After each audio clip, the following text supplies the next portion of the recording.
चलिए आगे बढ़ते हैं। और लगातार जो मामले सामने आ रहे हैं, मान लिया कि किसी की कोई लापरवाही नहीं, माता पिता ने ही बच्चों को बड़ों की दवा पिला दी होगी, लेकिन अब आप उस डॉक्टर को भी सुन लीजिए जिन्होंने बच्चों को दवा देने के बाद खुद ये कहकर दवा ली थी कि इस दवा में कुछ भी नुकसानदेह नहीं है, लेकिन दवा पीने के बाद क्या हुआ और कितना नुकसान हुआ, सुनिए कलसाड़ा सीएचसी के प्रभारी डॉक्टर ताराचंद की जुबानी।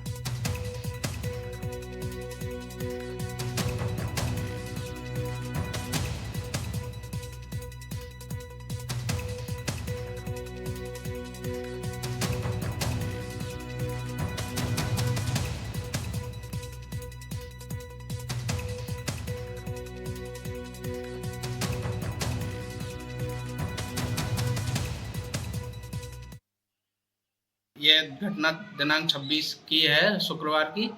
उस दिन मैं सीएससी पे गया था, तो मेरे गले में खराश और खांसी की तकलीफ थी मेरे को।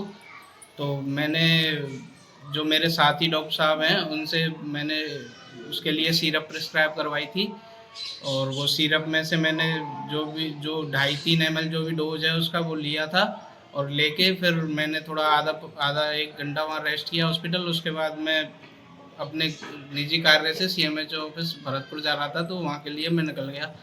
फिर रास्ते में गणेश मोड़ पे अचानक से मेरी तबीयत ख़राब होने लग गई। मुझे जैसे उल्टी, चक्कर, बेहोशी सी, ऐसा बेचैनी सी होने लग गई।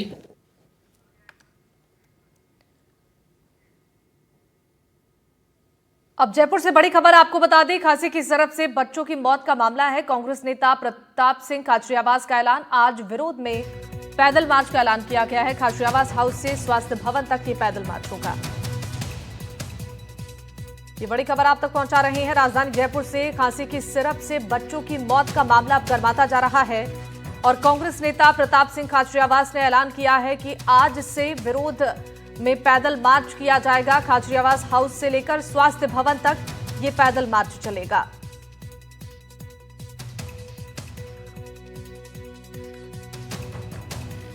इस पर जानकारी देंगे हमारे साथ संवाददाता दीपक चावला, जयपुर से लाइव जुड़ रहे हैं। दीपक, बताइए, आज विरोध में पैदल मार्च का ऐलान कांग्रेस की तरफ से किया गया है।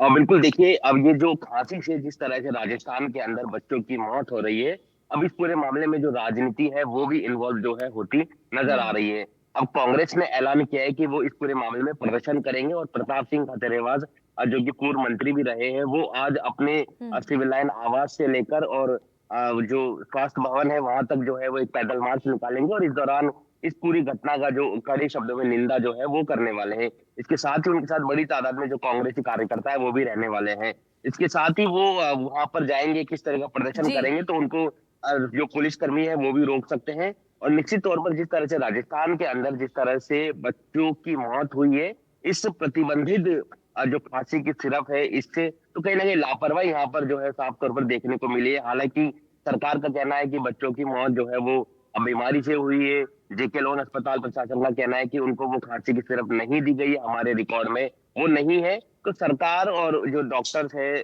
स्वास्थ्य भवन है, वो अपनी दलील दे रहा है कि उन्होंने ये सिरप नहीं लिखी है, केवल बीमारी के कारण मौत हुई है। जबकि जो रिपोर्ट आ रही है वो उसमें ये पता चला है कि जो सिरप है उससे मौत हुई है। तो अब सरकार सही है या जी। क्या है, ये तो सरकार ही तय करे, स्वास्थ्य भवन ही तय करे। लेकिन इस पूरे मामले में कहीं ना कहीं अब विपक्ष यानी कांग्रेस जो है वो भी अब प्रदर्शन करने जा रही है, और कह सकते हो कि इस पूरे मामले में अब राजनीति भी जो है वो इन्वॉल्व हो गई है। बच्चों की मौत पर अब राजनीति शुरू हो चुकी है, और आज कांग्रेस एक बड़ा प्रदर्शन करने वाली है। जी बिल्कुल, आपसे ये जानना चाहेंगे, इस पूरे मामले को लेकर राजनीति भी तेज हो गई है। तमाम विपक्ष के जो नेता हैं अब इस पर सवाल उठा रहे हैं, जांच पड़ताल की मांग की जा रही है, लेकिन स्वास्थ्य विभाग की ओर से इस मामले में जांच को लेकर क्या आश्वासन दिया गया है? देखिए, स्वास्थ्य भवन फिलहाल अभी मानने को तैयार नहीं है कि बच्चों की मौत पूरी तरह से जो सिरप है उससे हुई है। जो स्वास्थ्य भवन है उनका कहना है कि जो भरतपुर से था, उनके फेफड़ों में कोई इन्फेक्शन था, एक का फीवर के कारण हुआ है, और खांसी का सिरप जो है हमारे रिकॉर्ड में नहीं है, ऐसा जो स्वास्थ्य भवन है उनका कहना है। इसके साथ ही जो चिकित्सा मंत्री उन्होंने कल प्रेस वार्ता करी, तो उन्होंने भी कहा कि बच्चों की मौत सिरप से नहीं हुई, यानी कि बिल्कुल निश्चित तौर पर यह तय मान के चल रहे हैं कि सरकार और स्वास्थ्य भवन बिल्कुल भी नहीं मान रहे कि सिरप से उनकी मौत हुई है। हालांकि जो जांच का जो एंगल है, जांच जो करती है वो ना मीडिया करती है, ना विपक्ष कांग्रेस करती है कि केवल स्वास्थ्य भवन या सरकार ही कर सकते हैं। लेकिन स्वास्थ्य भवन और सरकार दोनों ही मानने को तैयार नहीं है कि इन बच्चों की मौत जो है वो सिरप से हुई है।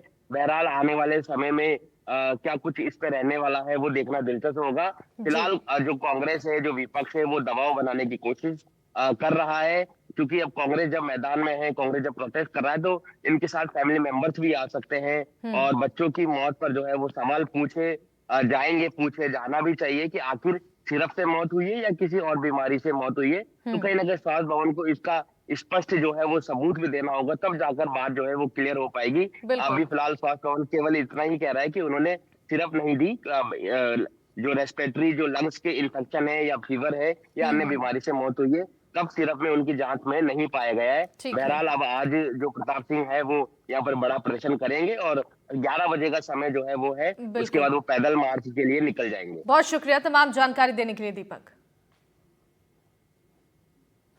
और जयपुर से बना बच्चों के लिए काल। मौत के मुंह में गए नौनिहाल।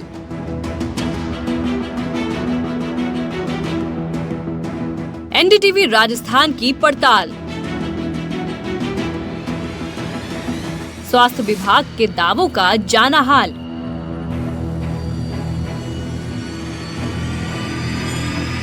सरकार के दावों पर पीड़ितों से की बात। क्या हुआ था? आपके बच्चे को क्या शिकायत थी? खांसी जुकाम की शिकायत थी और मैं डिस्पेंसरी पे से खांसी की सिरप लेके आई थी, ये वाली। खबर के बाद शुरू हुई नए सिरे से जांच।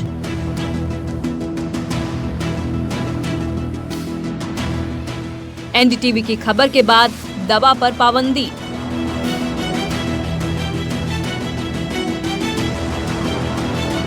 कफ सिरप की देते रहेंगे हर जानकारी।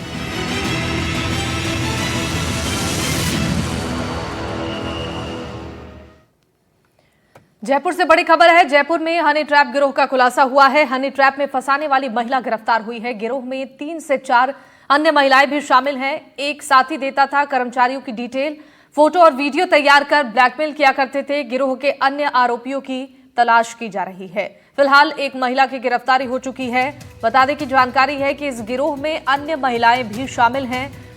फोटो वीडियो तैयार कर ये लोगों को ब्लैकमेल किया करते थे। गिरोह के जो अन्य आरोपी हैं उनकी तलाश की जा रही है। दीपक हमारे सहयोगी फोन लाइन पर जुड़ गए, इस पर जानकारी देंगे। दीपक, हनी ट्रैप गिरोह का ये खुलासा हुआ है, क्या जानकारी अब तक सामने आई है पूछताछ के दौरान?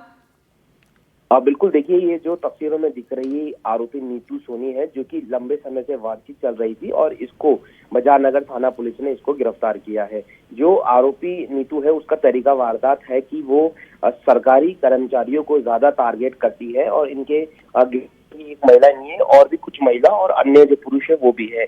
जो पुरुष है वो अपने टारगेट को डिसाइड करते हैं और उस व्यक्ति की डिटेल लेकर आते हैं जो सरकारी गवर्नमेंट जॉब में होता है, क्योंकि उसको बहुत डर होता है, बहुत खतरा होता है। तो ये लोग उसको व्हाट्सएप पर न्यूड फोटो भेजते हैं, उसको अपने प्रेम के जाल में फंसाते हैं और उसके बाद उसको बुलाते हैं और फिर उस व्यक्ति को लगातार ब्लैकमेल करते हैं और उनसे लाखों रुपए हड़पते हैं। लगातार इस तरह की जो घटना है वो जयपुर में हो रही थी और ये आरोपी नीतू जो है वो इसी मामले में वांछित चल रही थी। जैसे ही बाजार नगर थाने में मुकदमा दर्ज हुआ तो पुलिस ने इसको गिरफ्तार किया है। अब इससे पूछताछ के बाद कई सारे खुलासे हुए कि इसके साथ और भी महिला जुड़ी हुई है, इसके साथ इसके गिरोह में और भी लोग शामिल है। ये लोग बेसिकली सिर्फ और सिर्फ सरकारी जो अधिकारी होता है उनको टारगेट करते हैं, क्योंकि एक तो उनको गवर्नमेंट जॉब जाने का खतरा होता है, क्योंकि अगर मुकदमा दर्ज होता है तो उनको डर रहता है, उनकी एसीआर भी खराब होती है और दूसरा उनकी सैलरी भी ज्यादा होती है। तो ऐसे लोगों को ये गिरोह जो है वो टारगेट करता है। बहरहाल कितने लोगों को इन्होंने ब्लैकमेल किया, 1, 2 या 10 या 15, इस एंगल पे जो है वो पूछताछ की जा रही है। आज इसको कोर्ट में पेश किया जाएगा। देखना ये होगा कि इसको रिमांड पर लिया जाता है या इसको जेल भेजा जाता है, लेकिन इससे पूछताछ में कई खुलासे हो सकते हैं, क्योंकि जयपुर शहर में दर्जनों पीड़ित है जो कि हनी ट्रैप, सेक्स टॉर्चर के शिकार हुए हैं। बिल्कुल, ठीक है, बहुत शुक्रिया तमाम जानकारी देने के लिए दीपक। अब जयपुर के फागी से एक बड़ी खबर आपको बता दें। दुष्कर्म के आरोपियों को पुलिस ने गिरफ्तार किया। आरोपी नच्छूराम जाट को गिरफ्तार किया गया है। ब्लैकमेल कर महिला से दुष्कर्म